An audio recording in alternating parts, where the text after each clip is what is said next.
La télé vous est présentée par bonplan365.com. Chaque jour, un nouveau bon plan sur le site des bonnes affaires et des bons plans. Le tribunal de la télé vous est présenté par Télé-Réalité TV, la première chaîne de télévision entièrement consacrée à la télé-réalité. Le tribunal de la télé vous est présenté par la masterclass VGS Télévision, la formation audiovisuelle pour bosser à la télé.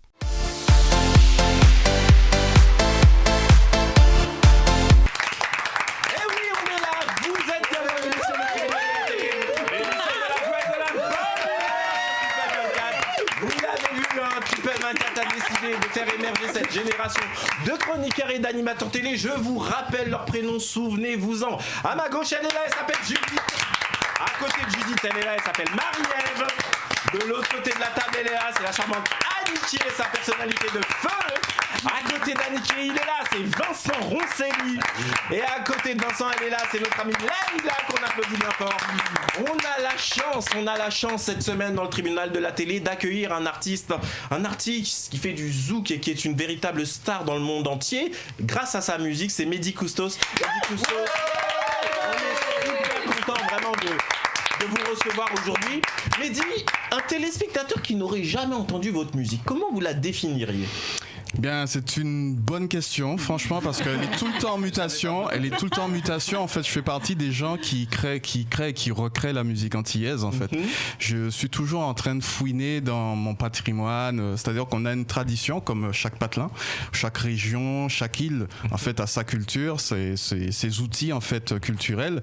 Et moi, en fait, j'aime à plonger dans ce qu'on appelle, en fait, le gros cas. Alors, je vous fais juste un petit cours très, très rapide. Le gros cas, en fait, c'est la musique traditionnelle de la Guadeloupe. On a la même chose en Martinique, on a la même chose en Guyane, on a la même chose à La Réunion et ainsi de suite. Sauf que, en fait, avec ces outils, on a la possibilité de piocher et puis de mélanger, en fait, à la musique contemporaine. Donc moi, c'est ce que je suis en train de faire. C'est ce que j'ai fait avec Elle demande du zouk, une des chansons qui a été vraiment plébiscitée en France et ailleurs. On va voir le clip tout à l'heure, d'ailleurs. Ah ben ça tombe très bien, ça tombe très bien. Et à l'époque, en fait, on appelait ça le zouk R&B, quoi. C'était, voilà. Maintenant, en fait, il y a plusieurs courants pour le zouk R&B, il y a le zouk de Kassav, il y a le zouk un peu kizomba, il y a le zouk ça bouge tout le temps, en fait. Il y a ces variantes. Il y a des variantes en fait qui existent un petit peu partout en fonction de ce qu'on inclut et de ce qu'on retranche en fait à cette musique. Immédiatement, on va regarder le clip Elle demande, c'est Mehdi Koustos, c'est notre invité et on est ravis de l'avoir avec nous. Mehdi, ici, vous avez des fans, hein. Là, il y a pas à dire, il y a des fans. Qui ici honnêtement écoutait la musique de Mehdi Koustos? Tout le monde. Bon. Judith. Ah bon. Non mais honnêtement, Mehdi, dans le milieu du zouk, vous êtes venu quand même avec cette identité, comme vous le disiez tout à l'heure, qui a consisté à mélanger la musique et le zouk avec la musique. Moi, je me souviens de votre duo avec Jeanne Faustin également. Oui. Et vous êtes vraiment allé là-dedans. Qu'est-ce qui vous a donné envie justement de faire ce parallèle? Parce que moi, je trouve ça hyper intéressant justement d'élargir et d'aller toucher les autres publics pour ne pas rester justement que dans la communauté africaine, antillaise du zouk justement.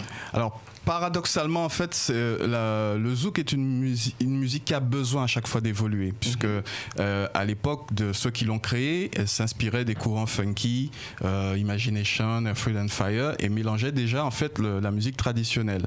Mais ce qui s'est passé par la suite, c'est qu'il y a des individus très créatifs qui sont arrivés avec les influences qu'ils ont eues autour d'eux et ils ont créé en fait des courants différents. Donc moi je suis dans le courant zouk R&B comme Jean-Michel Rotin qui en est le dépositaire et puis il y a également aussi d'autres artistes en fait qui sont rentrés dans ce style en fait, dans ce style de zouk un petit peu électronique qui mélange un peu des influences modernes, club, etc. et tout. Donc moi je suis venu paraffiner en fait cette démarche et j'ai eu effectivement la grande et belle surprise de voir que justement Elle demande est devenue une forme d'hymne du zouk à travers en fait sa popularité qui a été jusqu'en Afrique, en Europe, dans l'océan Indien et puis un petit peu partout en France. Bah écoutez, c'est le comble d'un artiste d'avoir comme ça un titre qui voyage, qui fait le tour. Nous en tous les cas on adore ce que vous faites, Mehdi, et vous l'avez vu ici sur l'antenne et les chroniqueurs de la chaîne, on est ravis de vous accueillir immédiatement sur People 4, c'est un petit jingle. Je vous demande à tous, tout à l'heure, on va poser quelques questions à Mehdi. Réfléchissez bien à la question que vous allez lui poser. Immédiatement, c'est un petit jingle et on continue. Vous êtes bien dans le tribunal de la télé.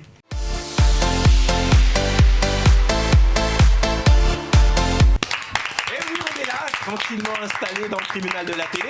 Immédiatement, on va donner la parole à notre amie Leïla. Leïla, de quoi vous voulez nous parler à présent ?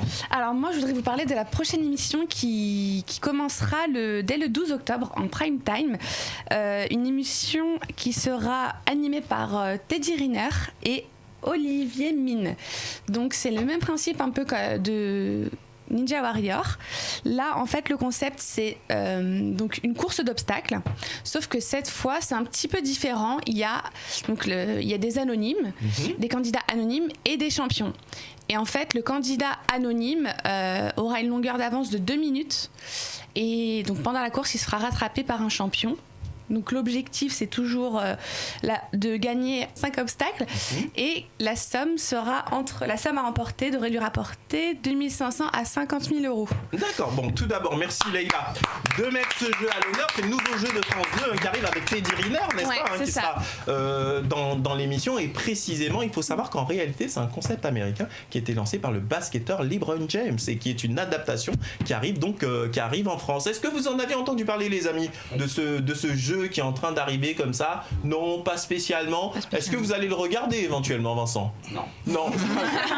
c'est pas un truc qui vous fait envie. Non, vous avez vu Ninja Warrior, vous vous êtes dit c'est bon, ça me suffit. Non, moi je trouve ça intéressant. Regardez, il y a Teddy Riner dedans. Ouais. Le fait de voir des vrais sportifs. Attendez, notre Octo, je sais même plus comment on dit. Octo. Ça fait 10 fois là. Il n'y a plus là. On le voit déjà dans la pub. Pourquoi on le reprend encore?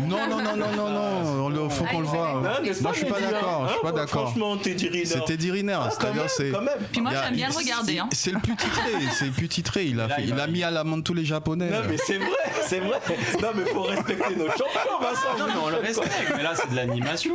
Et alors? Du sport. Mais c'est-à-dire que vous partez pas sur un a priori positif, le fait qu'il y ait Teddy Riner? Si, je pense que ça peut être bien. Bon, après, le concept, moi, je suis pas très fan. Mais j'ai compris. Je vais demander à Marie-Ève ce qu'elle en pense, parce que Vincent ne veut pas se mouiller. Marie-Ève, est-ce que au moins vous allez regarder juste par curiosité? J'aimerais juste faire une parenthèse parce que je remarque que Vincent a les mêmes propos qu'il y a 2 semaines quand on parlait de Camille Lacour et qu'il n'était pas particulièrement heureux. En fait, c'est ça, Vincent, dès qu'il y a une nouvelle tête à la télé qui a déjà été connue dans une spécialité donnée, il veut pas qu'il devienne animateur. Non, c'est pas ça. Attendez, on va pas tous parler en même temps. C'est pas ça, c'est que je sais pas, j'en suis sûr qu'il va peut-être très très bien présenter l'émission comme Camille Lacour, je ne sais pas, je leur souhaite en tout cas de réussir. Mais on a l'impression que maintenant, pour avoir de l'audimat, il faut vraiment prendre les personnalités préférées des Français. C'est bien, mais on ne sait pas s'ils sont bons après. Donc, à voir, on va tester. J'attends de voir. Il est vrai que on verra bien, mais c'est un peu trop. Il est vrai que ça n'a pas toujours été une garantie de succès dans les émissions que de prendre des personnalités préférées des Français. Mais c'est aussi, ça peut, quand ça marche, pour le coup, ça marche très fort. Bon, mais j'ai compris. On va laisser les téléspectateurs réagir. Pour ce faire, c'est très simple. Vous allez du côté du hashtag qui s'affiche actuellement au bas de l'écran, le tribunal de la télé. Vous avez également la possibilité de vous rendre sur la rubrique programme. Pour ce faire, vous allez à l'adresse de notre site internet qui s'affiche actuellement au bas de l'écran, www.people24.tv, et vous allez comme ça dans la rubrique programme, vous sélectionnez le tribunal de la télé. Vous nous dites précisément ce que vous en pensez. N'oubliez pas qu'on débat souvent de sujets que vous nous avez communiqués depuis notre site internet. Immédiatement, c'est un jingle et on continue. Vous êtes bien dans le tribunal de la télé.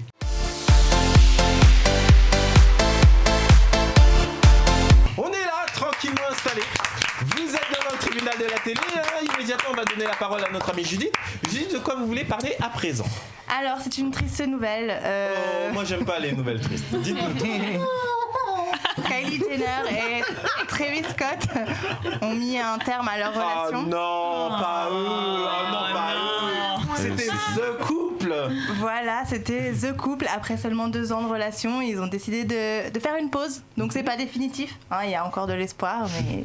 Bon, est-ce qu'on sait déjà les motifs de cette séparation? Oui.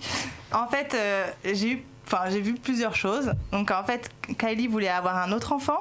Et Travis Scott n'était pas d'accord, ça faisait pas partie de ses projets et il y avait trop de disputes. et ça a engendré leur séparation. Bon, ah là là là, bah on est triste pour eux. Hein. Vous savez, quand il y a ce genre de situation, mon cher Mehdi Gustos, on s'adresse immédiatement à Aniki. On regarde la tête qu'elle fait, et à partir de la tête qu'on fait, on sait s'il y a du vrai, s'il y a du faux. Aniki, honnêtement, vous pensez quoi de cette séparation? Non, bah c'est normal, c'est la vie. Moi, ça me fait rien. Donc, c'est comme ça. C'est comme ça. Bon, Voilà. C'était leur tour. C'est clos, ok. Bon, on n'a rien à rajouter sur ce moi, j'ai quand même quelque chose à rajouter. C'est bon, je vais me permettre un petit jeu de mots, mais à partir du moment où il y a dispute, c'est vrai qu'on est obligé de se séparer, quoi. Dispute pour vous, dès qu'il y a dispute dans un couple, c'est 10. Ah oui, d'accord, ok. Je comprends mieux.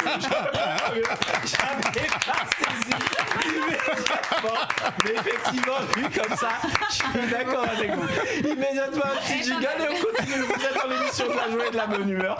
C'est le tribunal de la télé.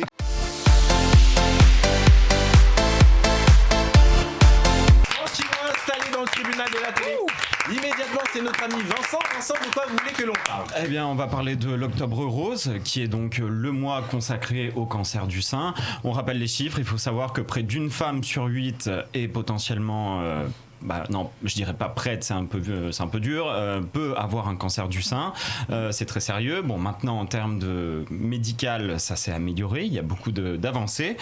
Si vous voulez faire un don, n'oubliez pas d'aller sur cancerdusein.org, c'est important. Surtout à partir de 50 ans, essayez de vous faire dépister à peu près tous les 2 ans, c'est pris en charge par la Sécu et il faut le faire. Donc le but de ce mois, c'est quoi? C'est prévenir du cancer, mettre en avant le dépistage. Allez-y, faites-le, c'est vraiment important. Et moi, je voudrais juste rajouter quelque chose. Et donc, je vais vous parler de Nathalie Cunin, qui est une femme donc, qui a eu le cancer du sein il y a 8 ans et qui a décidé de monter une entreprise pour aider les personnes atteintes de cancer. Alors, pas forcément du sein. Donc, c'est la société COS, Cancer, Organisation et Soutien. Et vous allez voir qu'elle vous parle en fait du moment où elle a eu son cancer du sein. Et je trouve que c'est un beau message de soutien. Et voilà, si vous aussi, vous êtes dans cette période-là, regardez plutôt ce qu'elle dit parce que c'est assez intéressant et c'est pas mal, ça donne du peps.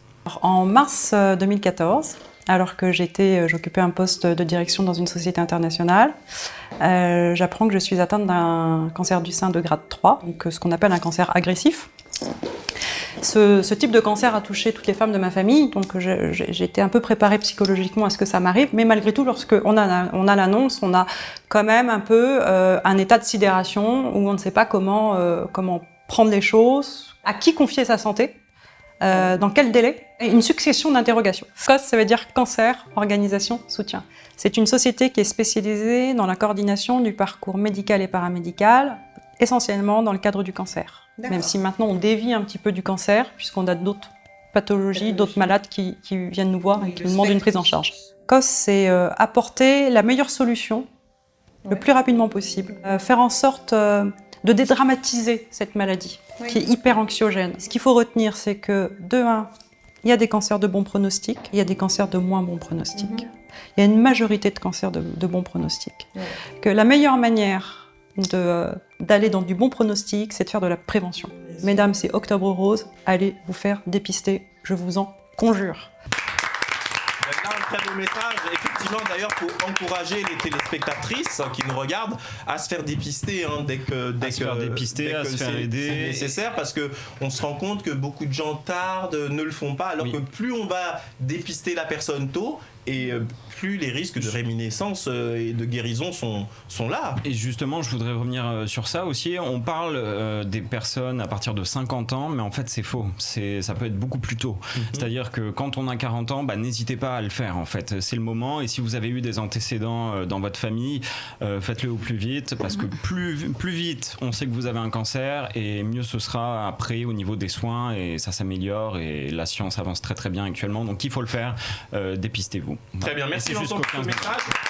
On a 4 femmes autour de du plateau précisément, Marie-Ève. Est-ce que vous-même, quelque part, en tant que femme, vous êtes encore jeune bien évidemment, mais autour de vous, je sais pas, est-ce qu'on en parle pour se faire dépister? Qu'est-ce que vous pensez de tout ça? C'est difficile. Le cancer du sein, c'est un des cancers les plus fréquents chez la femme. On a tous quelqu'un dans notre famille, dans notre proche, qui a malheureusement eu un cancer ou un cancer du sein. Donc oui, on y pense. Oui, il faut se faire dépister effectivement. Après, bon, j'ai envie de dire, j'ai encore le temps. Quand bien même, je connais malheureusement des amis ou des proches qui ont eu des cancers malheureusement très très tôt. Donc on y pense et je trouve justement ce message que tu envoies très important et je suis très admirative de cette personne que tu as citée tout à l'heure, que tu connais. Bravo à elle. D'accord. Judith, pareil, je voudrais que vous réagissiez toutes, mesdames, sur le plateau et ensuite on demandera l'avis de notre invité, Mehdi Costos. Ben oui, il faut se faire dépister, c'est sûr. D'accord. Voilà. Juste encourager les femmes à le faire également. Voilà. Très bien. Aniki, vous voulez rajouter quelque chose pour oui, nos téléspectatrices, les encourager à se faire dépister? Je sais que le cancer du sein touche plus fréquemment, il y a eu des statistiques là-dessus, entre la grosse poitrine et pas de poitrine. Donc ceux qui ont des petits seins, c'est elles absolument qui doivent aller faire le dépistage parce que ça touche plus les petits seins que les gros seins. Ah ben voyez-vous, là vous m'apprenez quelque chose. Et oui, parce que le petit sein, en fait, c'est une atrophie. Déjà de base. D'accord. Donc toutes les femmes, on est censé tout avoir du sein, mais il y en a qui n'en ont pas parce que c'est atrophié. D'accord. Voilà, et c'est comme cette atrophie-là qui peut faire justement merci annoncer un cancer du sein. Voilà. Vous avez appris quelque chose. Merci beaucoup. Leïla, un message à nos téléspectatrices pour les encourager à se dépister. Oui, il faut faire absolument les dépistages. Comme il a dit, c'est à partir de 50 ans que c'est pris en charge. À partir de 50 ans, c'est pris en charge, c'est tous les 2 ans. Voilà. Mais vaut mieux commencer un petit peu plus tôt. À 40 ans, voilà. c'est mieux parce que justement, Nathalie Cunin a eu son cancer à partir de la quarantaine. Donc comme quoi, ça peut très vite partir et ça peut prendre du temps. Et pourquoi pas revoir avec la sécurité sociale justement pour avancer l'âge de la prise en charge de ces dépistages en fait, pour que les femmes aussi, que ça pousse aussi les femmes à le faire, parce que peut-être qu'aussi c'est un coût financier et que parfois les gens n'ont pas forcément les moyens d'avancer les frais de faire tous ces examens, donc avancer pourquoi pas l'âge de la prise en charge. D'accord, le message est passé. Mon cher Mehdi, vous avez un public féminin qui vous suit depuis de nombreuses années, qui vous apprécie. Qu'est-ce que vous conseilleriez à ces dames par rapport à ce dépistage justement du cancer du sein? Bien, en fait, je suis aux premières loges en fait. Concernant cette maladie, concernant le cancer, en fait, je suis proche de l'association Octobre Rouge, de la Ligue qui lutte contre le cancer en Guadeloupe. D'accord. D'ailleurs, petite parenthèse, en fait, je signe la bande originale d'un film qui s'appelle Le Bandana Rose, qui a reçu le soutien de la région. Et, on retrouve Féline en tant qu'actrice, et puis moi, j'interviens en tant que songwriter de la bande originale du film, et justement qui traite du cancer chez l'enfant, qui est aussi un tabou, qui est aussi quelque chose dont on ne parle pas assez.